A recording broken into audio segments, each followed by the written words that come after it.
Good morning, everyone. Lovely to see you here. I think we might have lost Elijah for a little minute, so I'm just going to just wait 1 minute more till everybody begins to flow in, and you have time perhaps to put some questions in the chat, and we'll just take some moments to attune together into our radiance today. Now, if you're new here on this live YouTube with Elijah and Tanmayo this morning, you may want to zoom over to genekeys.com and you can download your free profile where you will find your radiance key, which is the focus of this morning. You will find it under resources, and it's a beautiful free resource. So if you are familiar with your particular key that you have in radiance, then let's breathe that in. But if you don't know what it is, you just breathe in radiant light, because it's actually that radiant light that expresses itself in many unique ways through us all. So let's just take that breath together. Wherever you are, if it's possible for you, rest your eyes. Even though you really want to look at the chat right now and write things down, just take a moment to come back to that pause that we're inviting again and again in the Gene Keys approach, where we invite ourselves into contemplation, inquiry, gentleness, and patience. And let us take that breath and allow our body to relax into that patience that allows the purity of being to arise in us without the busyness of the mind. So let's just relax together, breathing in that radiant light, allowing it to flow into our heart space and being pumped around our body through our blood that's also holding a special essential elixir of truth of our own being, and just relax in there. And breathe and rest your shoulders. Relax your belly. Clear your throat.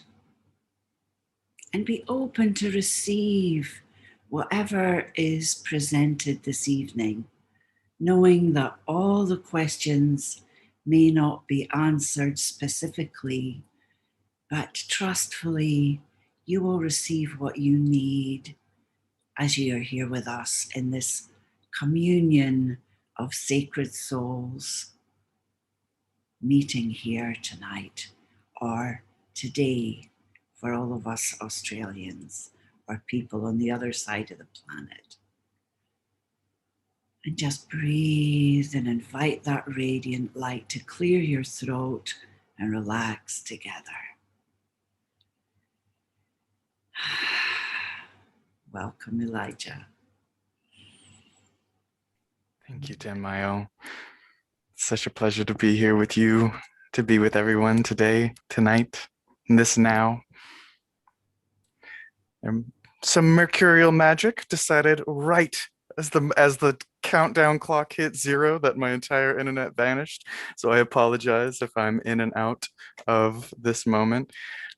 But it's such an honor to get to be here today with you all and to be exploring something that I've married my life force to, as my line 2 radiance would say, that I've given into this amazing mystery school, this transmission of the Gene Keys, because in its heart, in its essence, it is the one thing that I ask of myself, of my friends, of my family, of my community, is how do we discover the shimmering genius, the gift inside our daily challenges, inside this very real turbulent wave called the life's hero's journey, the human experience.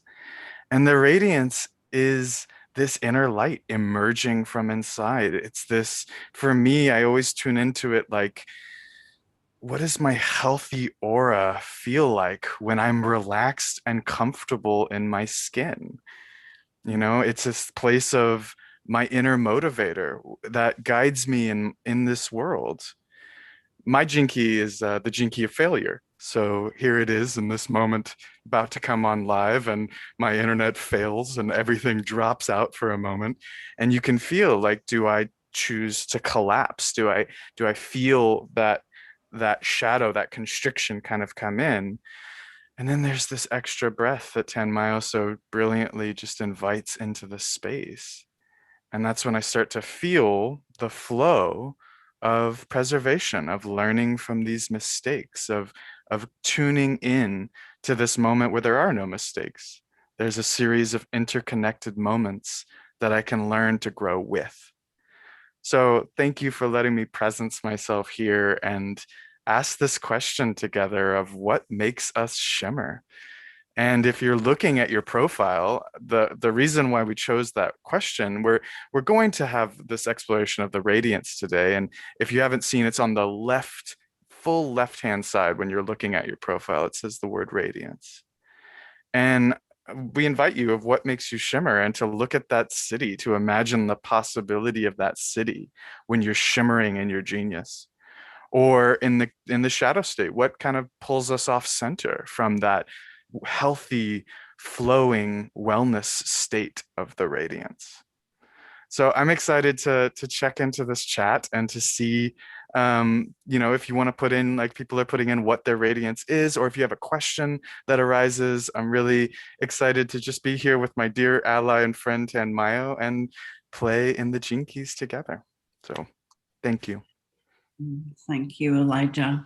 Actually, the first thing I saw in the chat, I thought that you might like to pick up and I might add to is, what does it mean to have a second line in marriage? And I thought, well, you're in a marriage at the moment, so hopefully for all the moments of your life breath, you might want to answer that and I might add something. Awesome. Perfect way to start. So when you're looking at your gene key, it has that line keynote, and line 2 says marriage, which can be kind of intimidating. I know when I first encountered my gene keys, I was not married. And one of the first things that I always tune into is this line of, what will you marry your life force to? So the line 2 radiance, the line 2 anywhere in your chart, it's dancing with kind of like one other energy at a time. Now, that can be a person for sure, but it's also your relationship to nature or your relationship even to yourself. It's a biofeedback that listens and learns from this one-to-one relationship. So when I tune into my radiance, one of the words that comes up as more of a shadow is like agenda and kind of grabbing or pushing, or anger is one way that it shows up. But just looking at like, what are the more challenging ways in my one-to-one relationships? But when I'm relaxed and I don't really have an agenda of a kind of that need from the other person, but I am extremely present. This marrying my life force doesn't mean I give away my power. It means being present and listening both humbly and passionately to what's arising, the intelligence of this relationship as it shows up. And so marriage can mean you're married to a person. I'm adoring, I have an adoring wife that I love so much. That is my best friend. And that's a great gift and a great privilege that I get to walk with one person. And I do hope for the rest of my life in that way. But also, am I marrying myself to this present moment? Am I being here with you all, or with a tree when it's just time for me to be outside and put my hand to a tree? And that's really what the line 2 teaches me, is what kicks me off of my center of actually being committed, married to this moment. And it's okay that marriage comes with conflict. It's necessary friction. And so when I'm married to this moment, that may mean that there's something for me to learn. And that's what the line 2 teaches me is I need to circulate this feedback. I need to learn, not necessarily taking it on all the time, like, oh, it's my fault. That may be a little bit self-centered, but it is, there's data coming to me. So whatever your key is in the radiant sphere, listening to what is the data kind of coming to me in this moment. And the line 2 is going to dance with that energy and learn from this biofeedback. And I saw that your gene key was 30. So I would just say a 30 radiance, like what Yeah. makes you shimmer in that rapturous marriage with life? And what desires or repression of desires keep you kind of push and pull off of your center? Those would be the 2 clues I'd explore with a 32 radiant, 30.2 radiance. So I just add a little bit. I love that you mentioned the fact that I remember hearing Richard say the second line should often just imagine it's their fault. And I remember thinking, I don't think I like that. But there is that quality of sometimes not being aware of your blindness. And I often like to talk about there is a little difference between blindness and denial. You know, in denial, there is going to be that accuser or the blamer or, you know, it's not my fault kind of thing. But the blindness is a kind of, it's like an innocence. You're just in your own little world, and sometimes not noticing that your little world has maybe run over somebody's feet as you've been busy with yourself. So there is that place of needing to, you know, just come back and ask to yourself, oops, what's going on? Did I miss something? And I've come to the stage in my life where very often, if I'm in doubt of something, I will just apologize or ask, did I miss something? You know, did I not notice something? Um, and and that's a very vulnerable place actually, because I notice like so when I go in there, and I also have a second line in radiance, I notice that place where there has to be such a relaxation and a surrender of any kind of pride or need to be right or it's not my fault. All of those have got to kind of just be dissolved. And I've noticed over the years that that place of being willing to say, to ask, you know, if I missed something or do I need to apologize for something? Did I offend you inadvertently, whatever it might be? Because I have a 43 in radiance, and sometimes the 43 blurts. You know, sometimes its timing is not perfect. So there are moments where I think, oh, maybe that was a bit close to the core or something that just feels completely normal to me. But, you know, in your radiance, there is a kind of holy truth in every radiant light. It doesn't mean you have to have that particular archetype in any chart. There is a joy in it too. And sometimes the second line with its passion and the 43 being enthusiastic cannot be everybody's cup of tea in the moment. So, and in that place of being willing to ask or notice, you know, I often feel that one of the reasons that I'm going to make a collective statement that we don't apologize, or I have found this the truth for me, is the fear of the superiority of the other and I'll feel weak. So it's really not about the other, it's that I'll feel weak or that I'll feel less. So it's that the judge, it gets associated with that kind of pride that comes online. And it's always good for a second line to have somebody in their life that they really trust, because sometimes we don't notice things, but what we really need someone around for is to mirror back our natural genius, because we're the ones in here we don't notice. We're married to what is being expressed through us. That's the beauty of this with this word marriage. And sometimes you can be in conflict with that, so you're passionate about several things, maybe they're all happening at the same time, so then you can be in that shadow state wondering what you're going to do with yourself. But you know, if you just sit in, it will always guide you because the second line flows. All you have to do with the second line is sit in, take a breath, and really see where are we flowing. And sometimes that might mean that, especially with me for a 43, I'm going to be flowing somewhere that others might not like, but I'm listening to something that is very unique. Thanks. Beautifully said. You know, there's a few questions in the chat about just when the shadow kicks in. Flavio said it's hard when the shadow kicks in. And the radiance is exquisite. It's beautiful. When you see someone walking down the street or your friend who's really in the flow and they're just glowing and you can just feel that glow. That's the genius of the radiance. You're seeing their inner essence, their being relaxed and flowing. Whether you have whatever your line is, it's going to kind of be the style of how that gene key shines out to the world. And alternatively, in yourself, when you don't feel in sync with life, that's what the radiance teaches me so much. It's like, okay, when I really start seeing the radiance and the purpose shadow making their play in my life, it's like hitting a brick wall everywhere I turn. Like I'm just not in sync with that flow of life. And a part of the shadows, I don't know, I would say job. A part of its job is to undermine our stability so that we can learn something deeper and integrate something that wasn't fully seen yet. The radiance is the hidden sun. It's the unconscious gift of our body, of our inner motivator. So it may take some time to really understand the lessons that are coming there. So there's several people here who asked about a line one. Y has a 17.1 radiance and Flavia has the 8.1.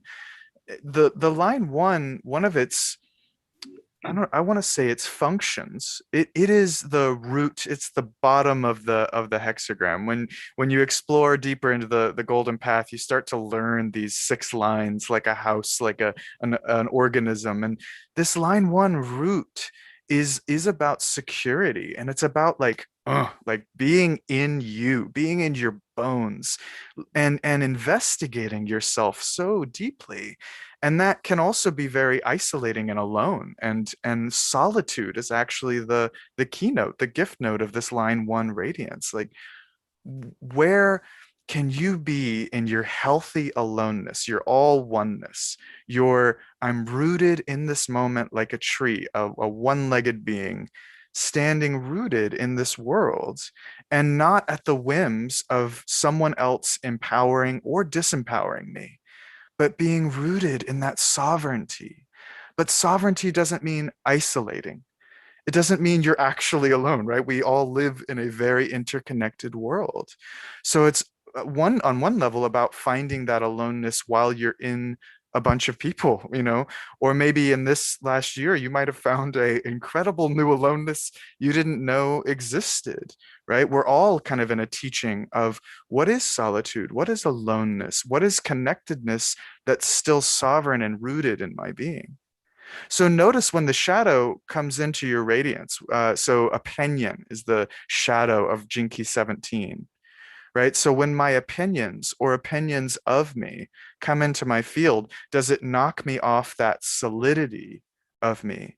Opinion can be very it lasers in and it says this is truth, and it's only that particular way of seeing truth that I will allow to exist in my reality. Or I'm afraid when those opinions come at me, like, oh, don't put me in that opinion, that laser eye is too scary. So it starts to threaten the security of my line one. So my advice or loving reminder is to breathe and reestablish that rooted connection, to slow down. Is the radiance, I mean, the joke of the jinkies, all of them ask you to slow down, but the radiance is asking us to slow down so we feel comfortable in this body and a little more relaxed all the way from the root through the spine, all the way through. And look at the gift, for example, farsightedness. to soften my gaze a little bit, to follow, hey, there are clues here. I always think of Jinki 17 as the detective of the divine. It's this like, there are clues here that I can follow, that I can learn from, that I can see more than one perspective. And if I'm rooted in a relaxed body, I don't have to feel so constricted by my opinions or the opinions of me. And the radiance will take time to unravel. It won't just give away all of its gifts all at once. It's guiding you to the next step, the next environment that best supports that line one to flourish and that omniscience to open and see the world as reality is, which is a constant opportunity to love and grow in harmony with each other's evolution. I just add a little bit to that first line. Line 1 and 2 are very physical body. So, as Elijah was saying, it's to get rooted and really strong and sovereign inside. And I love all the things you've said about opinions. And I often like to say that in a relationship, it's very easy to grow comfortable with each other, whether that's friends or family or lovers or partners. And suddenly you have this idea about the other. And without noticing, you form opinions about each other, about what they like and what they don't like. And in some moment, it's good to allow yourself to open that inner vision and look at them with fresh eyes and see who they are. Otherwise, it can become this mundane reality that we've put them in some kind of box. They're this kind of person and that kind of person. And suddenly we're in a relationship with an opinion, not with a person that's in front of us. And when I think about the first line, when the first line loses its inner stability or that sense of security, it starts asking questions very often. And and I feel interrogated immediately, or by this barrage, or sometimes it can come maybe with one question about something. And what I meet is the rock. The first line is, we talk about, the oak tree or the rock or the stability, but you meet this very strong energy of, I'm here and I want to know whatever it is I want to know. So never underestimate your energy of what's really in there when you're in that shadow. Whereas with the second line, the energy is a little bit different and it kind of flows out with the passion or the accusing or whatever it's doing. But the first line is this inner, like meeting this mountain that's suddenly asking questions. And then as a second line, I've got no flow. I'm thinking, oh God, what's happened now? So we start to see how these interact with each other. And when very often that questioning comes from recognizing, oh, listen, I have a first line somewhere else. So I listen to myself and go, oh, I've lost some stability here. So now I'm looking for it outside. But actually, if I just come back to myself, I notice, oh, there's an insecurity that I'm trying to, restabilize. And if I again come back to that breath and notice what's happened, it's inside. And then the roots take place again and the mountain goes back to sleep happily. And then my flow can continue in my particular little arrangement. Thank you. It's such a good comment just about learning each other's radiance, right? Because you have your line, and then we're swimming in all of these lines around us, whether we're speaking to it or not. These are the kinds of keys that are happening no matter what it is you're doing on the outside level. This is just your body being. And so, and we'll look at some of the other lines, but I feel called, it popped up on the chat, and I just feel called to talk to this question of how can discrimination be the gift?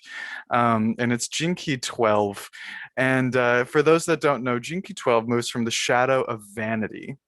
to the gift of discrimination, to the city of, I'm blanking, purity. And so one of the aspects of that key as a gift state, it that gene key, that hexagram, is the yin and the yang moving away from each other. The visceral perception, is that it creates this standstill because vanity creates this division, and it could be maybe vanity of the body, or like kind of the classic vain archetype of, oh, but really it's just I'm better than in some way, right? So spiritual vanity is a huge one of like, look at me on this video with my mandalas and my Buddhas, and I'm clearly better than other people who are less awake, right? Or it can be very like coarse and very in the body of just like, I feel separate than other people. I feel disconnected from anything, from myself. And so vanity is deeply encoded in a lot of our systemic structures. And when you look at the word discrimination, it tends to be utilized in a like a negative term like racial discrimination or economic discrimination, which is very clearly pointing to these separations in our system, in our cultures, in our body, in our relationships. So the healthy discrimination for me, this gene key, what is that discrimination? It's an awareness of it's an alchemical awareness of life, of art, of refinement. Because I love fine teas, right? I don't have to hate on poorly crafted teas that someone else loves. That's vanity. But I can love something that speaks to me of the refined frequencies that my body craves and enjoys. So suddenly I'm engaging with something of a high art, of something that I want to find that essence of refinement, that speaks to me of an untouchable purity of life, that reminds me of this great pure essence of life, of love, of connection. And that's actually bringing these higher essences back into the body, right? And that's really what I feel a lot of these systemic issues that we encounter. So in the world, when you encounter something that is separate, your radiance gets to be discriminating. You don't have to take on everything that is culturally or conditioned or all these stories. You don't have to play into the places that you unconsciously separate yourself from someone else, but you can still listen. And discrimination is a gift of listening. It is a gift of listening without forcing someone else to be better or worse than. I think that's what vanity in its heart does, is it just says better than, worse than, and makes those separations and concretizes them so that you can be in power. Discrimination isn't about power. It is about listening to one another so that I can actually understand what do I need? What do you need? How can we actually alchemize this together? So it's a tricky word, and I think it's a very timely word. That I mean, me as a white male here on this stage, like talking about discrimination, is a very important thing. And for the radiance to be anchored in what is healthy listening mean to your aura, I think that's a great gift that your body could offer by just walking through the world, honoring that listening from a almost a magnetic sense of the word. And I noticed it was a line one. So grounding into that pure heart of your being, because that's the city, right? The city is always an invitation, no matter what your word is in the radiance, to really breathe in to that city of possibility. And what does a pure heart say in this moment? What does a pure heart feel in this moment? Because that can actually help us with these vain structures of separation that keep us separate, that keep someone else separate, and begin to heal. So that's one of the gifts of discrimination for me. I noticed there was also Katie Marianne is saying discrimination is like discernment, and it's close, but there is a kind of subtle difference in the distinguishing of them. But I think that the 12 is deeply in tune with emotions. So there is that ability to discern if you're really listening, you can discern what you're actually hearing rather than the mind jump to maybe the words, you know, but to realize that actually what you're hearing is something maybe different than that. So it's discerning the intent also. So sometimes somebody might say something that lands somewhere in you and you're triggered, but you're able to discern the intent and recognize, oh, that's a gift to me, but their intention was not to cause harm. So there is that discernment and emotion, I think, that also goes with the 12. That's really useful in relating. Speaking oh, good. No, go. Well, there's a relating question here, and I love someone looked at their lover's chart and would love to know more about him than me. I really love that. And a part of the thing that pops up a few times is I think it's really amazing to get to know one another's charts because it gives me some compassion and it gives me some awareness. And then also it actually teaches me deeply about my chart as well. And that's one of the reasons why I love the lines is they're so alive all over the place. So several people are asking about the line 5 in the radiance, which is impact. And it is, it's a powerful aura and anywhere I see the line 5, it brings up that archetype of power and impact and magnetism. And I always use the term dragons, right? For me, the line 5 is the dragon's energy.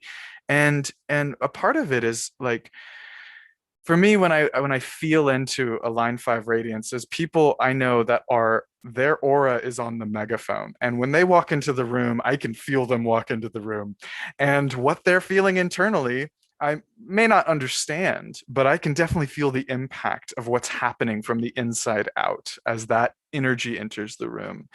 And they might not even know that that's true for them because this is a subconscious unconscious body energy, but it does influence the sphere around it.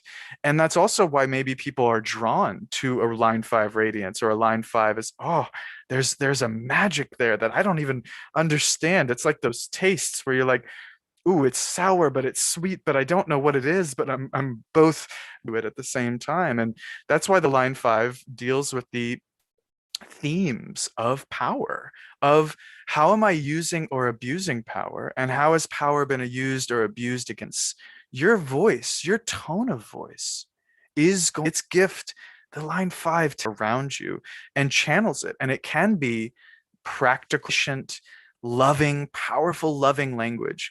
We have a mutual dear friend who's a 3-5 who she makes glorious her name, but she makes amazing faces of the of art.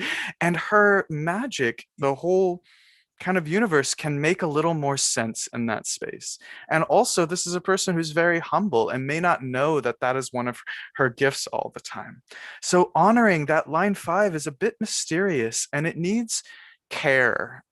Reactive state, those line 5s are very intense and they can also burn out. So being conscious of like regulating that energy. And then in their more repressive state, they may not understand that they're impacting. So in a relationship, what kind of the Gene Keys golden rule is, honor their gifts, right? Like not witness them when your partner. The Gene Keys, personally, in my relationships and in my friendships, the Gene Keys is not about giving you more ammo to poke at your partner's shadows. They're incredible to understand. It's my shadow of failure that's actually being triggered by that person. It's like it's an inner language to understand those pieces and maybe compassion to understand, oh, my partner has to go through the learning of that shadow. That's intense. Sure, I have to feel it because I live with them, but man, that they are going through that constriction too. So I just want to honor, like, when you're working with a partner in that way, and especially with the line 5s, there's going to be an impact even in the way someone speaks. So if you are full of care and love and compassion and forgiveness to where we have broken one another, you might find inside that. Yeah. And I noticed the question was also The 38 has come up a few times here. That was with Alexis also, and it's been somewhere else in there. So a little tiny piece there for the 38. So, but I think I like to do place of this is the warrior find purpose. So they struggle to find purpose everywhere in their relationships, in their life. And when something like they can be working anywhere in the world, maybe in a company, and if something in the company doesn't fit their sense of honor, it will put them completely into struggle. And the thing about the struggle is they can also persevere in it. This is one of the tricks of how our shadows, affect the gift, and the gift affects the shadows. So it's to kind of notice, what are you actually persevering in? And is it towards your light-filled, honorable nature, or are you still struggling to try and change everything to fit it the way you want it to look? So this is part of the I always see that as one of the obstacles for that 38, is that they can struggle against the system so hard that they're persevering and trying to change it because it doesn't fit the honorable life, instead of coming deep into that warrior light nature that can express itself out into the field, which changes it immediately. So you might want to add something there, Elijah, or not. And with the radiance, like, again, this question, what makes you shimmer? So at that 38, when you describe that, it's like, oh, the greatest warrior of the heart, the fight worth fighting for is love. And I think that's why I personally love the Jinkies. I'm a archetype guy, I'm a magical symbol guy, and I think it's so good to breathe into what is this genius in its highest light. It doesn't mean I have to live up to that every day. I'm human, but feeling that archetype of the warrior of love emanating, and the 41 here, the 41-3, feeling the emanation of genius, of Aquarian genius, just like giving us the new blueprint of being. You, J-Lo, you just walking through the world are emanating the new blueprint of cosmic consciousness in a playful and loving and experimental, maybe sometimes explosive way, with that line 3 of play and joy and experimentation. So you get to use this radiance word also to feel into, really, how do I shimmer in the world? And again, I often ask that question again of, like, when you are glowing, when you do feel in flow, like Jesse, or maybe Jesse's husband, has the 46.3, another line 3 here of joy and play and experimentation. And it's the gift of delight and ecstasy. Now, that doesn't mean you have to be happy all the time, but 46 in its shadow is seriousness. It contracts all that energy down. And 46 as a gift is levity, not as I don't use that word as a bypass. I mean that in the as one of my teachers says, the incredible miracle that plants can grow upward against gravity, right? Levity is the gift of life. So when you feel that flow, when you feel the little giggle inside your heart, even when facing challenge, especially when you're facing challenge, and not laughing at someone else, but laughing at the theater of life, of like, well, here I am, trapped in traffic again, with someone banging their head against the horn right behind me. The music of the angels surrounds me. It's the joke of this theater to actually be more present. And for both of you and anyone with the line 3, making sure you're committing to the present moment, not escaping through that joy. Joy is an amazing internal, like or almost like eating the moment. That's how this line 3 can actually infuse itself in the present moment. It doesn't have to run to the next thing to find delight or to find emanation. It's actually being really deeply adventurous with this moment in the line 3 radiance. And when your radiance is really flowering, my experience is, well, I have a second line, so I don't notice in a way. But I feel that's true for us all, where there's a natural shimmer that is joyful. Even if you're this quietest introvert, there will be something that will just shine from your eyes, or it's noticeable. And it happens when we are completely fascinated, involved in some way, that we're not thinking about ourselves at all. That's something that a teacher of mine used to say. And I find it to be so true in my life. And one of the things that happens as children, we're often not given the space that we need to shimmer and shine. So there's so often that we've been closed down and shut down in those joyful moments. So it can bring up issues of trust that will actually be fully accepted in our shining radiant light.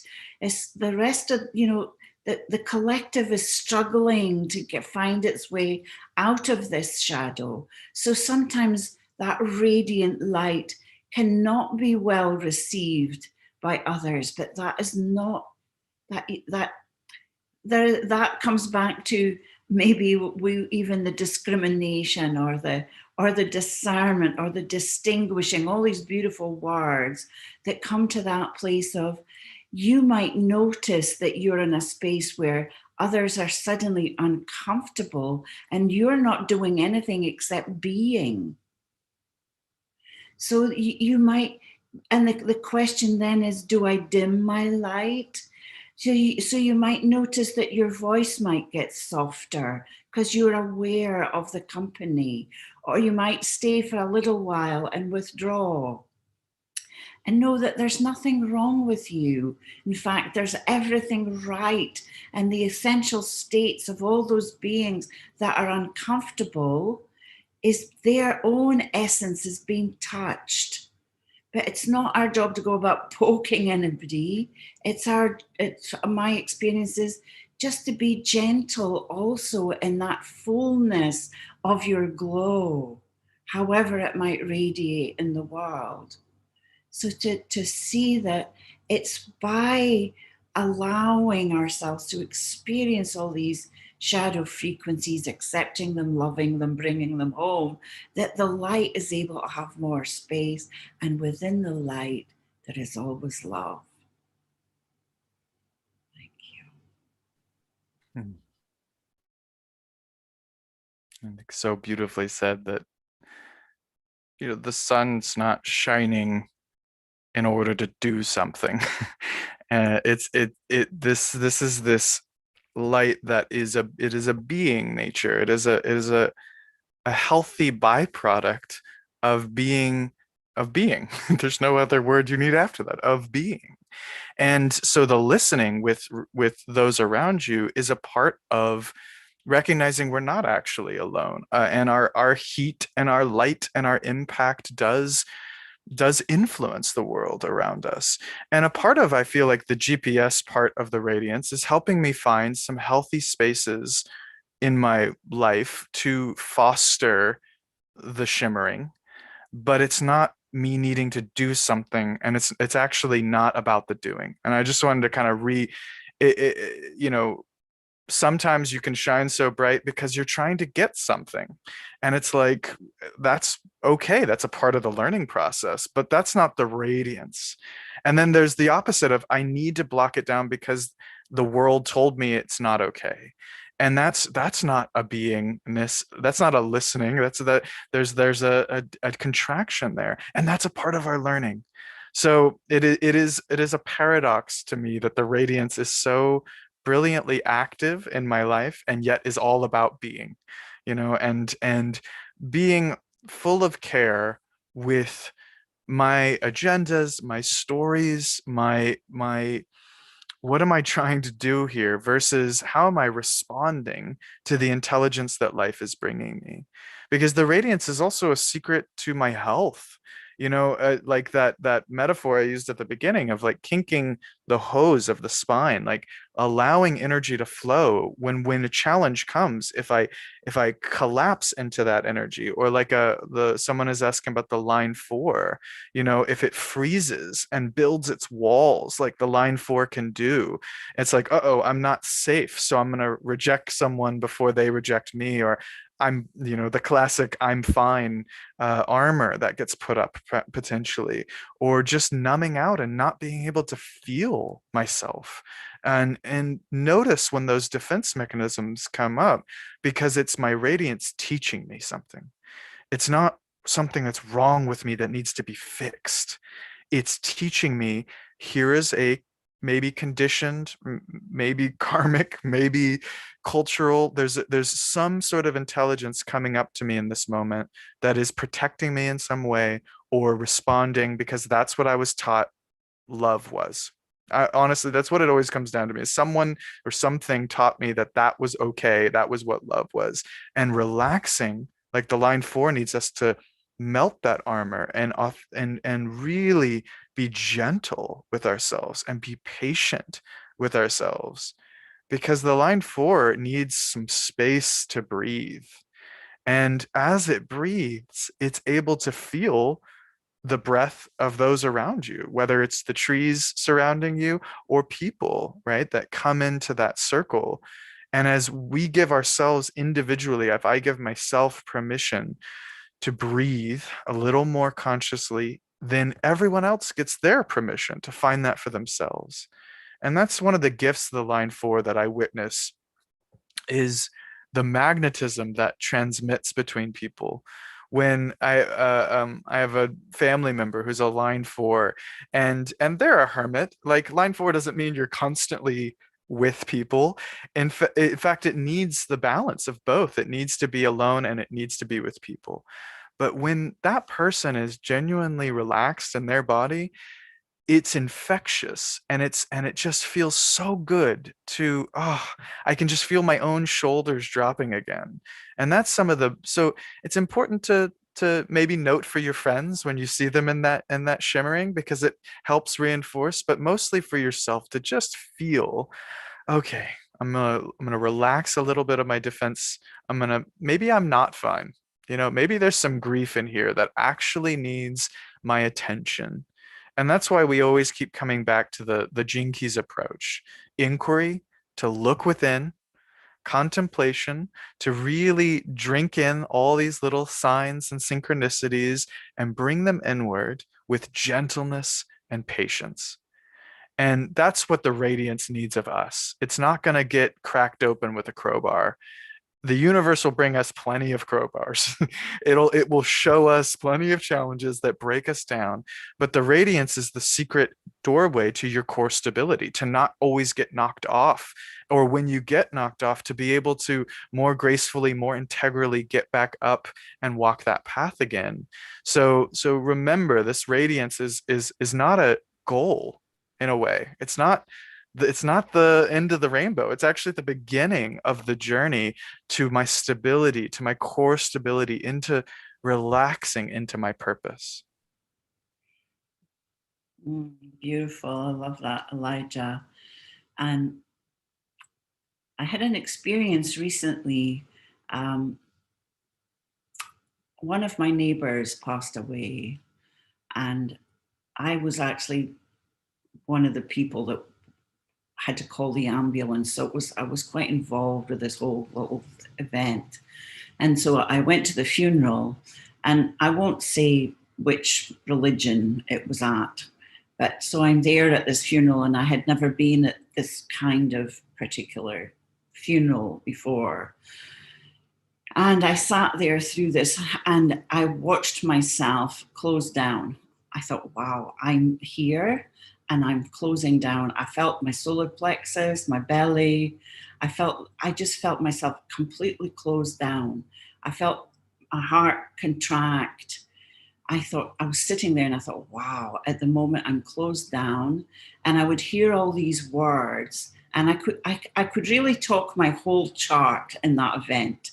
But just for what we're doing here, I also noticed that 6 line that was there on the roof.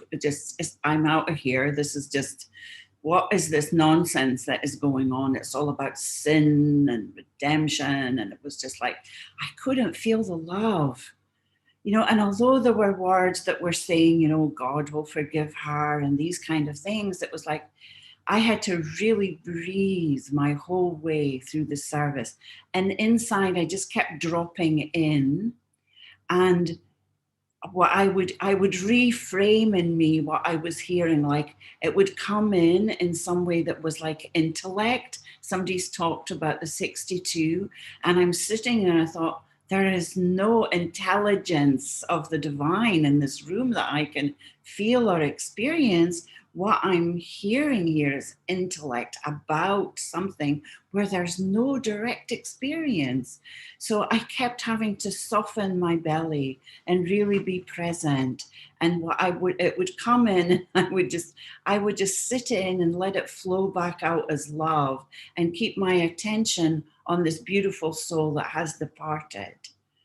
And then when I was leaving, people were saying, "Oh, wasn't that a beautiful service?" And I have never been so happy in my life for a fourth line mask, because I knew in that moment the only thing that I can do here is say, "Oh, yes, that was lovely." And I mean, if you would have known me, you would have heard the dripping sarcasm in my voice. But I thought, no, I can't be doing that. And I would say how it was lovely to be able to bless Victoria, rather than answer, "Yes, it was a lovely service," because I would have been such a liar. How beautiful it is to be able to say goodbye and bless Victoria.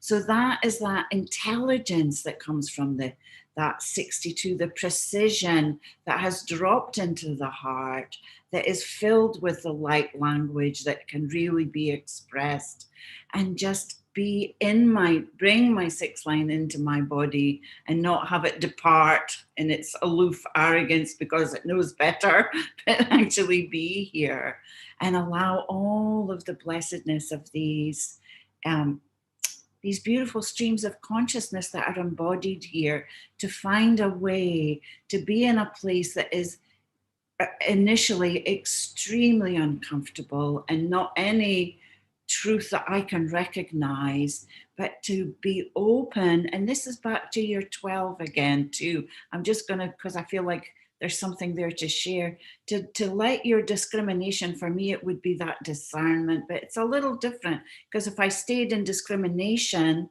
in the shadow of it, I would say, well, this is a lot of rubbish and blah, blah, blah, blah, blah. But I can also drop into the place where everyone here is experiencing what they are able to and what's correct for their incarnation.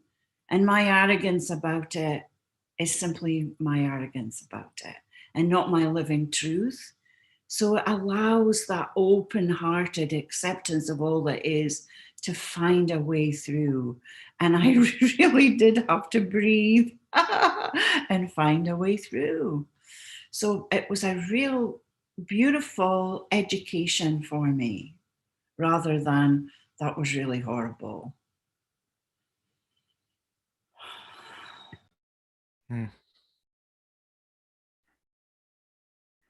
When you were sharing about just that long integration of this love and the education, even the last line that we haven't really looked at is this line 6, and there are several people here who've given their, and I specifically loved, I think it was Erica who said 48.6, so the gene key of wisdom. And Erica says, "I feel I have some wisdom, but I do not feel adequate enough to share it."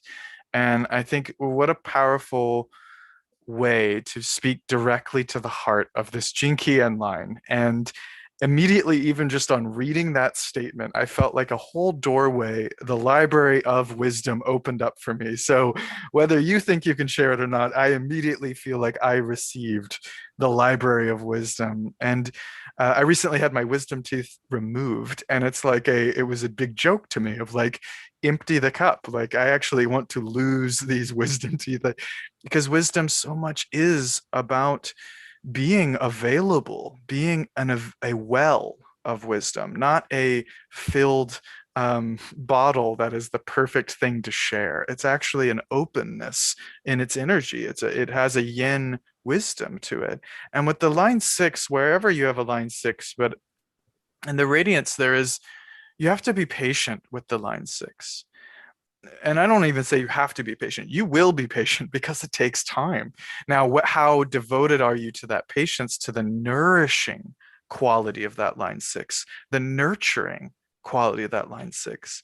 A line six in your profile is for me, especially in the radiance and purpose, it's this seed, this cosmic seed that's been given to your body that will flourish on this planet, and this consciousness is this, it is the dream of tomorrow that we all taste in our own ways, but you're like a mother carrying this seed into the world, and it takes such dedication to water those seeds, those little plant babies, those little human babies, but also this capacity that we could live in a world of great care, of harmony with nature, of harmony with each other.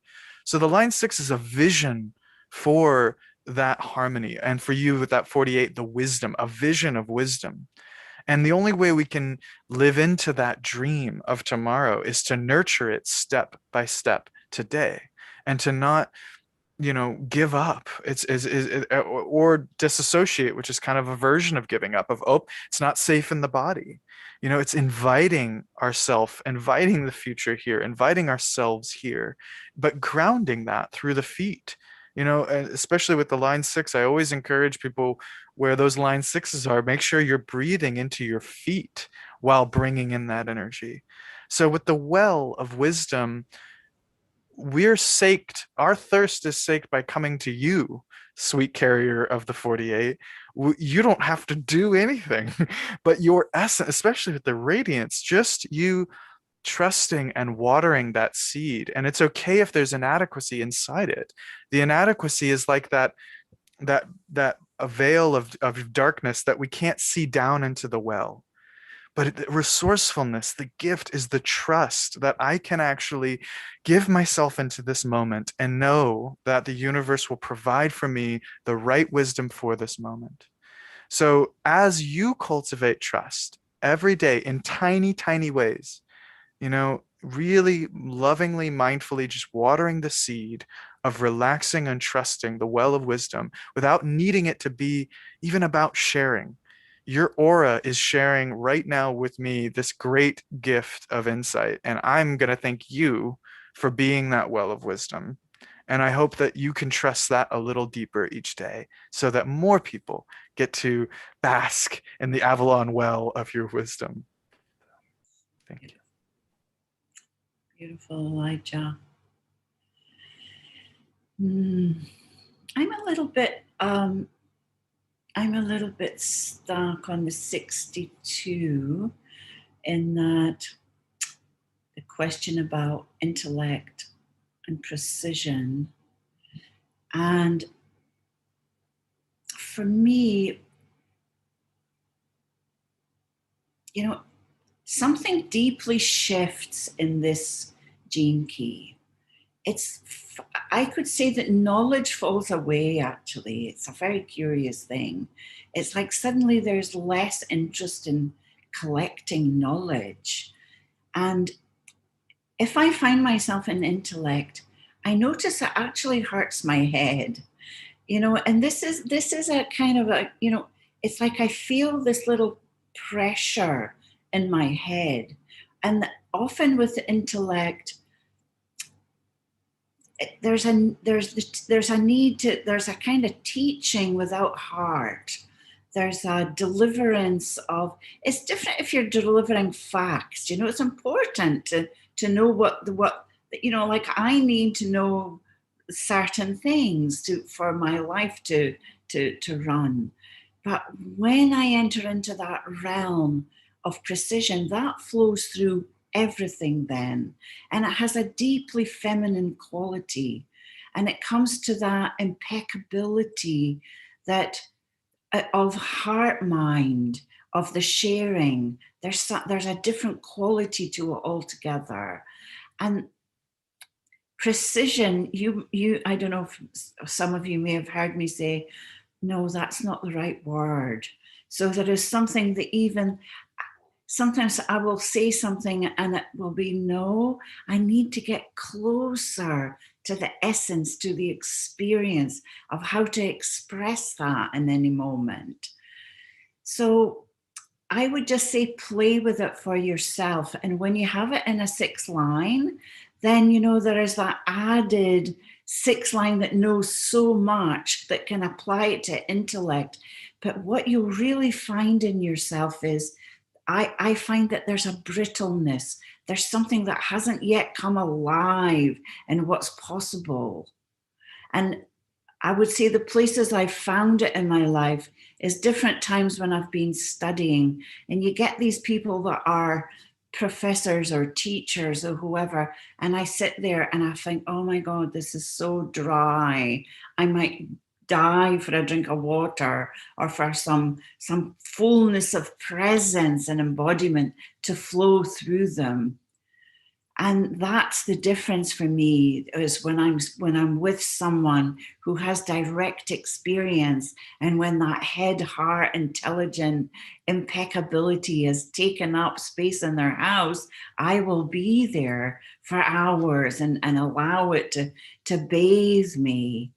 And, there's a curiosity that I want to go back to, because one of the things that's written in the 43, I can't remember exactly what it says now, Elijah might remember, but it suggests that we don't need a teacher or a guru.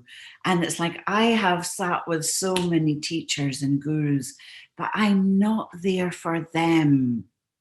I'm there for the transmission they carry. And my 13 life work is listening deeply to what is within the words, to the silence in the spaces that is being transmitted. And that, so there are nuances in all of these keys, and the intelligence of the 62 allows that rebel, poet, pirate, and romantic lover to sit there and move beyond the deafness, to be receptive, to receive what insight and breakthrough can come for the belovedness of sitting with another star system who is blessing me in this moment with the wisdom that's flowing through them. Thank you.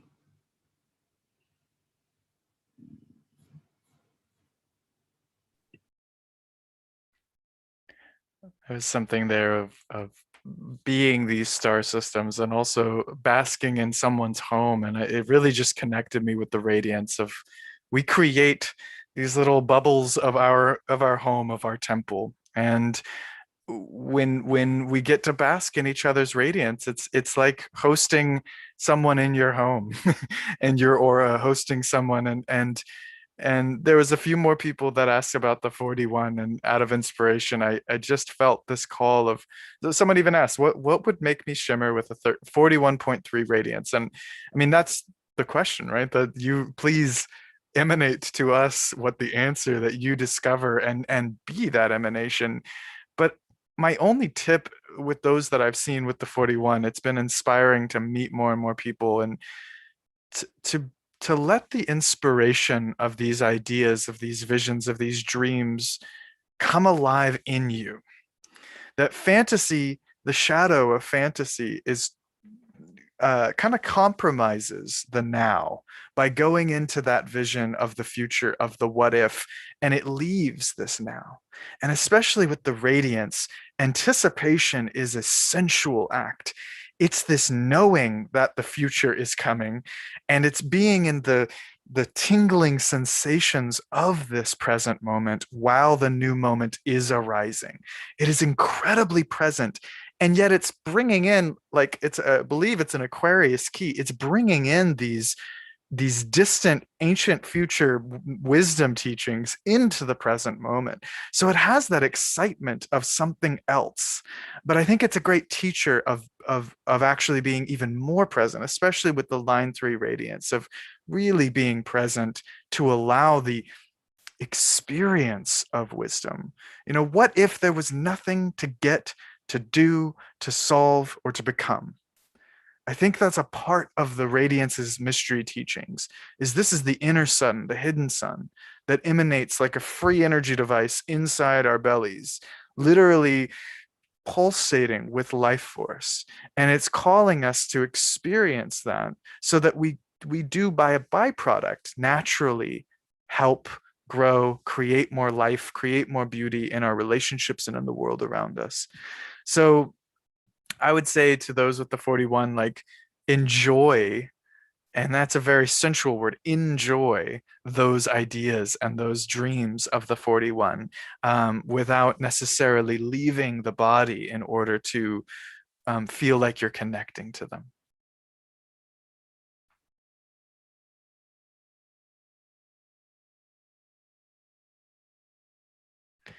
As we round out today, Tanmayo, are there any we feel called to share? Not really. I'm noticing that Sue Emmel is talking about it sounds like the funeral revealed your own shadow state, your own resistance to something. Did you pursue it to find your own hidden gifts?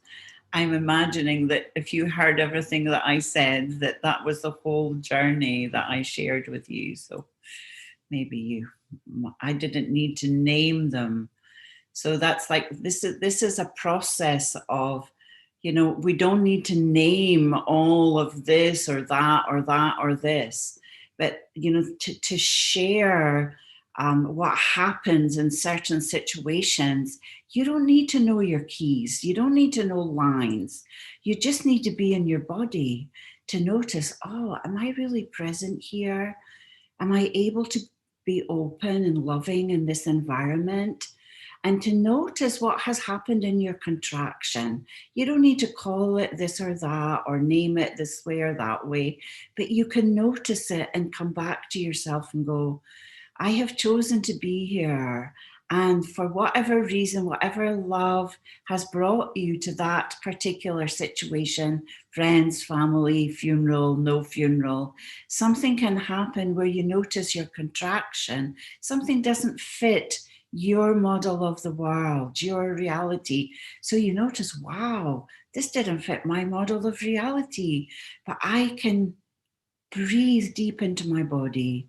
I can invite the love back in. I can soften my jaw. I can release the opinion that I might have found there. I can release the vanity that thinks I might know better. I can come to the resourcefulness that allows me to be the fullness of the presence of who I am, and to allow that heartfulness to be back in the space that is the truth of my sharing love in the world, rather than me contracting into, I don't like this. So it doesn't matter if we know keys. We know when our body's open and free, and we know when our breath is relaxed. We know when our words are being able to find that resonant space that we would like to express to the other. And all we need to do is breathe, and actually no more exploration is required. We're just there, fully present, back in our radiant light, with the gentleness of the inquiry that the body offers, and the patience to let it move through without any judgment, and just the allowing of the original contraction, but to notice and let that softening begin to occur. So thank you for that. It allowed me, Sue, to express it in a way that everybody doesn't know all the keys, and they may never, and it doesn't matter. But we all have bodies and we all have breath, and we can all feel when we're closed down or opening up, like the flowers that we really are. Thank you. Thank you, Tanmayo. And thank you to everyone here, because that's the depth of the work that inspires me, is that this journey isn't I love the paradox of this journey of these keys are so precise and awakening in themselves, but they require us to meet them in our actual experiences and our challenges and in our life. And all of us, you know, that are listening now, that may listen to this in the future, like something brings us to this wisdom because we know there's a gift inside this challenge. We can feel something calling us to live in that balance, in that integrity, and that, you know, and what makes you shimmer, right? There's something calling you to live in sanctity and emanation and beauty and all these words. So I just want to honor like whatever brought you to that question. And though we won't get to them all today, that you get to dive into that question of what makes you shimmer inside this radiant sphere, inside this particular key. And yeah, so it's been a real pleasure to get to dance with you all in this way today.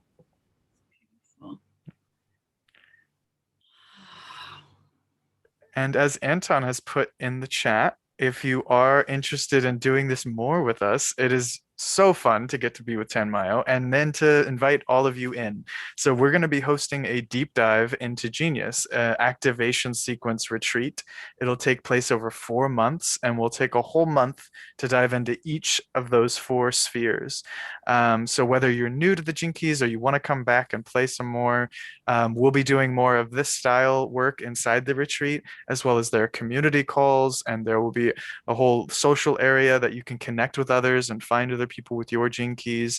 And the reason why I'm doing this again, one is because you're never done. If I've I've been doing the Gene Keys not as long as Tanmayo has, but it's been many years of this journey and just self transformational and collective transformation work. It doesn't end, but it is an adventure. And for me, I look around the world right now and I know that each of us have an individual part to play in this symphony of the world.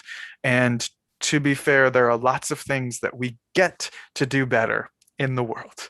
But the first step for me is, where am I coming from? And am I seeing myself with clarity, with transparency, with honesty, with gentleness, so that I can actually be a beneficial note in this song together. So that's why I'm doing this work again in this way with you all and with myself, is because each time I go on this ritual, it helps me to refine and love myself and care for myself and notice those shadows in all their subtle and intense ways, and learn how to make some art, make some to turn my suffering into my genius. That's the core breakthrough of the activation sequence that I love.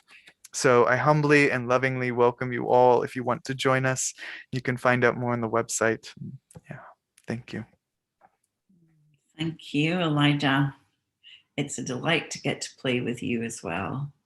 And ditto to all of the things that you have said. It's the journey. It never ends. With the last breath, I'm imagining there will still be some incredible expression of life that is still being shared. So, and the collective field magnifies our profiles, magnifies our gifts. You know, we spend so much time in the shadows and trying to get rid of them. It's like, don't spend any time trying to get rid of them. Just allow when it happens. Notice, breathe, pause, and remember, the gift is only a guest directing you back to the resonance of, the shadow is only a guest inviting you back to the gift of the resonant frequency that is your gift. And the city is always present because it's buried right there in the treasure of the shadow. So, and I notice how many people feel like they raise their frequency, suddenly, all the energy is going up and out. But we are involution and evolution. We need to come down and in.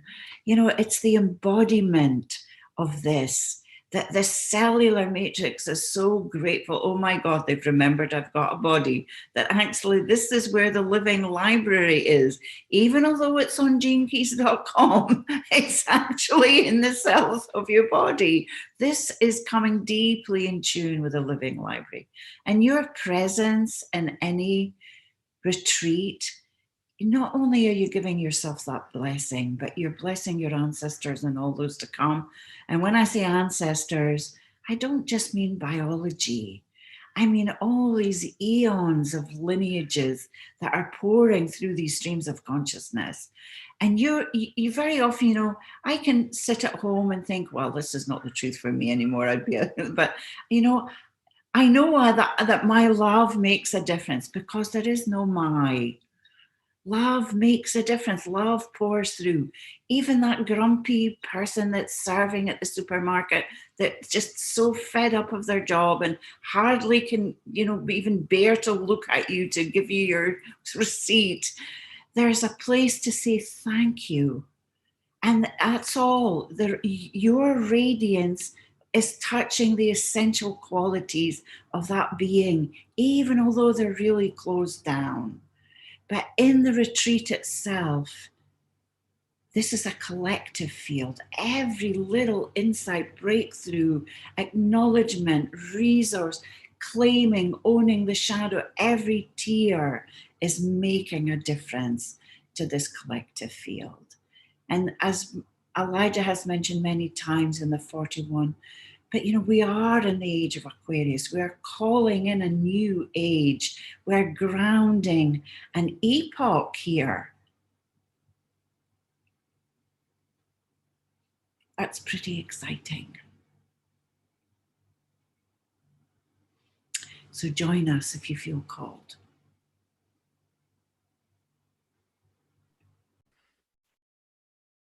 Thank you all. Thank you, Anton, for hosting us today, and all of your support.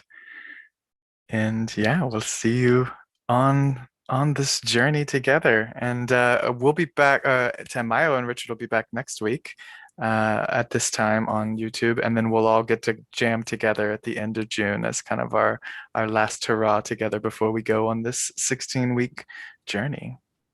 And for those of you who know about Clubhouse, we're all, so Richard's on Clubhouse, I think on Thursday. He has his room on Thursday. And Dan and Annabelle do the Pulse on Clubhouse on, oh, I can't remember which day. But You can anyway, check out all the dates on the events page for sure. yes, thank you. And I am on Clubhouse Tuesday morning, Australian time at 11:30. So they're all fun things to pop into, and we have great discussions and lots of wonderful sharing. So yes, see you when we see you. Thank you, Elijah. Thank you, Anton. He's not even saying hello to us tonight. He's on his screen. Thank you, everyone. Bye, everyone.